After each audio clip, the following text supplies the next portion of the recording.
Ladies and gentlemen, before I get into this video, if you want to get involved in fantasy rugby, my league is below in the description box, so make sure you check it out to get involved in that. I am looking forward to having you in there.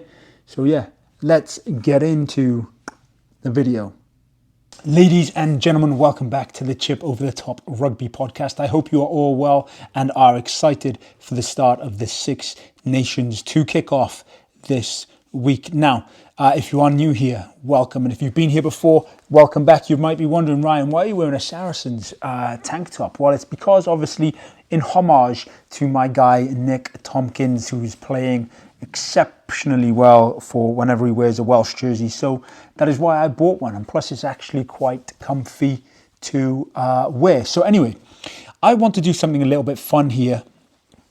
And I'm going to do it as I go. The whiteboard is empty. This is a hypothetical situation. It's a what if scenario. So before I get into this, make sure you give this video a thumbs up and subscribe for more content below. Okay, so hypothetical situation is, what if there were no injuries? Now, barring, obviously, we know all the players who have retired and aren't eligible because they've deemed themselves ineligible by AKA going overseas and saying that they're not available for selection for the Six Nations, AKA Gareth Anscombe, for example, Liam Williams. Okay, but hypothetical scenario is that there is no cap rule for Wales. Who would be in this Welsh team to take on Scotland? And there's, you know, a whole host of combinations here.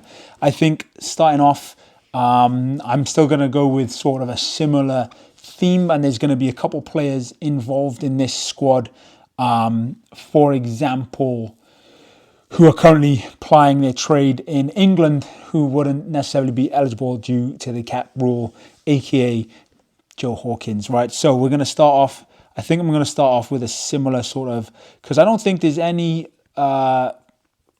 front row players. Obviously we know the ones in France who are ineligible due to a cap rule, right? I don't think there's anyone out there. And this is also based on current Welsh players who aren't injured as well, right? So bear that in mind. So my front row, Corey Domachowski, Dewi Lake, and Leon Brown. Obviously, I'm trying to keep this more realistic and not as far-fetched as it's going to be. Obviously, I think Dav Jenkins for me, and also if I was, no, would I? No, we're going to keep it as Will Rowlands because I think he's just a beast. All right, back row gets very interesting, right? So I've gone with Dav Jenkins, Will Rowlands. Back row. Now let me know your thoughts. What sort of team would you pick if there was like a hypothetical scenario where there was no cap rule and there were no current injuries, barring like obviously players who are already retired and who have already ruled themselves out. Like I've already said, Liam Williams, Gareth Anscombe, for example, right? So for example, Jack Morgan's not injured. He's in my squad, obviously. And then I think 7, I think it has to be Rafael, right? Now here's where it gets interesting. If Faletau wasn't injured, would you go with Faletau or would you go with new blood? Like Wainwright, for example. Obviously, I know he's not new blood. Or would you go all young, for example? That could be another stipulation. You could do this based on, like, are they under the age of 28, for example? But obviously, I think I'm going to go with Faletau, because this is, if Faletau wasn't injured, he would be in the Welsh squad. No questions asked, right? Scrum half, there's not really a scrum half who hasn't ruled themselves out. So I think it will be Thomas Williams. Right, and then here's where it gets interesting. Number 10, Jared Evans had an incredible game the other day. Callum Sheedy is playing very well at Bristol. And now obviously he just got announced that he's moving back to Cardiff, which I think is great for Cardiff because Tinus de Beer is not quite up to par. He plays well, but he's just not as good as Callum Sheedy, in my opinion. And I knew that going into it. So at 10, who would you go with? I personally think, and it's difficult to say because could Joe Hawkins have made the switch to 10? Probably, but probably not given his current pathway, because at Exeter, he's just a ball carrying. He's Gatlin Ball. He's Warren Ball, isn't he? He's a big crash ball 12, but he's got a massive boot on him. So I think he stays at 12, which is unfortunate for my guy Tompkins. But Tompkins off the bench wouldn't be terrible, would it? Or would it be? I don't know. So I'm going to go with Costello at 10. Now, obviously, Lewis Rees-Zammit has gone, unfortunately. So therefore, I am still going to pick Mason Grady on the left wing. And the reason why I'm doing that, he's just an outstanding winger. You could argue maybe put him into 13, right? Put him into the 13 channel. But I think on the wing is where he goes. And then obviously at 12, you have to go with Joe Hawkins, right? And then outside Hawkins, could you do Tompkins or could you do North? I think we're just going to stick with North.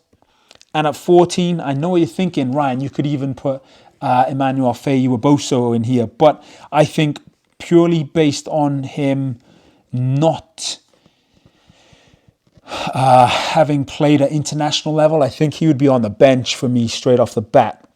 But I know that's controversial, and I know this is a what-if scenario, but Rio Dyer for me is just a more well-rounded player, and we know what he can do at international level. So I'm going to stick with Rio Dyer, and I know some people are going to be like, I'm going to put Fei-Iwaboso there. Great, you go ahead and do that. So ladies and gentlemen, this is what we have thus far. Corey Domachowski, Dewi Lake, Leon Brown, Dav Jenkins, Will Rowlands, Jack Morgan, Tommy Raphael, Toby Faletau, or Talipe, should I say, Thomas Williams, Costello, Grady, Joe Hawkins, George North, Rio Dyer. Now, here's where you could argue, going back to sort of players who are eligible for Wales but are also injured, would you put Tame Plumtree? Plumtree. Would you put, it's not Tame, is it though? Is it Tame? I'm going to shoot myself in the foot if I get that wrong. Just Plumtree. Would you put Plumtree straight in at 8? Or Wainwright? Decisions, right? Probably not though. In fact, you probably put Plumtree on the bench purely based on his versatility to play second row or back row. And at fullback, this is a what-if scenario. Is there anyone outside? Obviously, if I know Winnett is injured, but I think if you just went with Josh Adams here, this would be an incredible side. Is there a fullback who I'm not thinking of that could slip in here? You could probably go Johan Lloyd, but I think Josh Adams is just the guy for this. He was, if you look at my other video where I just do the Wales v Sixland based on Wales v Scotland Six Nations squad based on current availability, I've gone with Josh Adams anyway. So really, in the grand scheme of things, for everyone who is available for selection for Wales, for example, the only person who I brought straight in is Joe Hawkins. The rest are injured current Welsh players who have already played for Wales and are applying their trade in Wales. Dewi Lake, Jack Morgan, Faletau. Yeah. Okay. 16. We're going to go Gareth Thomas. Right, obvious choice. 17, with Dewi Lake starting, I think you'll probably go either D or Elias. I'm going to go with D because I like him. I do like the Dragons. Now, here's an interesting one. Do you go... do I want to bring in the French players who are not eligible, who have been ruled out of the Six Nations squad altogether? No, I'm going to go with Azarati. Why not? Because we're also developing for the future here. And then this is where it gets interesting. Obviously, Chunza's injured, right? So, oh my goodness, could you imagine Chunza and Plumtree coming off the bench? Oh, that would be wild. Let's do it. Fuck it.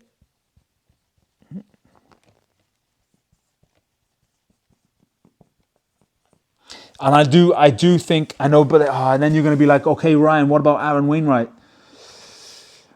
You're not wrong. You aren't wrong. You could put Junza and Plumtree. You could, in fact, I'm going to do it because I think they're very similar players. Let's go, but I do think Plumtree offers a little bit more. Maybe. I think we've seen a little bit more from Plumtree than we have Chunza. So let's go Plumtree. And then Aaron Wainwright. Obviously. Okay, and then, again, is there a scrum half? No. So we're going to go with Gareth Davis. At 22, I think you go with Johan Lloyd. And then, finally, everybody has been wanting to see this guy in a Welsh jersey, but obviously he's not. He's made it clear that he wants to play for England purely based on the cap rule situation. I've gone with Favour Boso. So there you have it, ladies and gentlemen. That is the Wales v Scotland 2024 squad. If there were no injuries and if there were no cap rules. But obviously I have ruled out players who are already not being picked in the Welsh squad in terms of like the French players, Dylan Lewis. Well, he's not. He's in England. But Dylan Lewis, Thomas Francis and Henry Thomas. For example, no Liam Williams, no Gareth Anscombe. Obviously ruled out all the retirees. So there you have it. That is a stacked squad. But like I said, I think for me, the only one who really would get thrown in straight away would be Joe Hawkins, just because we know what he can do. And then, like I said, maybe Favour Bosu, just to see what he's capable of on one wing, maybe instead of Dyer or Grady. But honestly, I think it's a good thing for Wales that he hasn't been selected.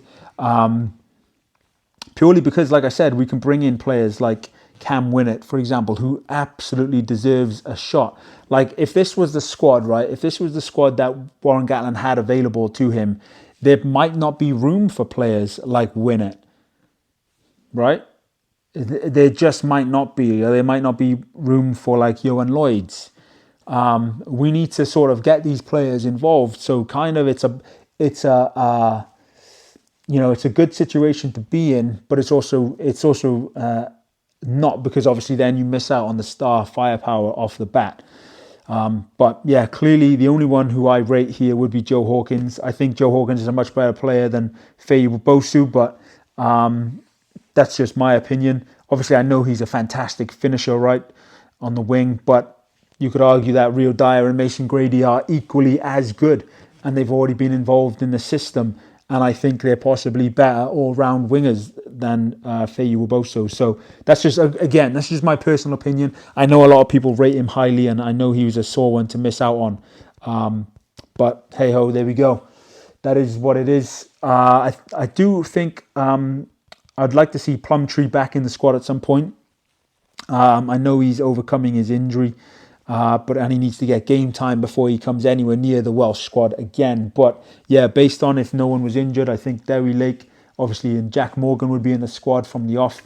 But again, here's the thing, right?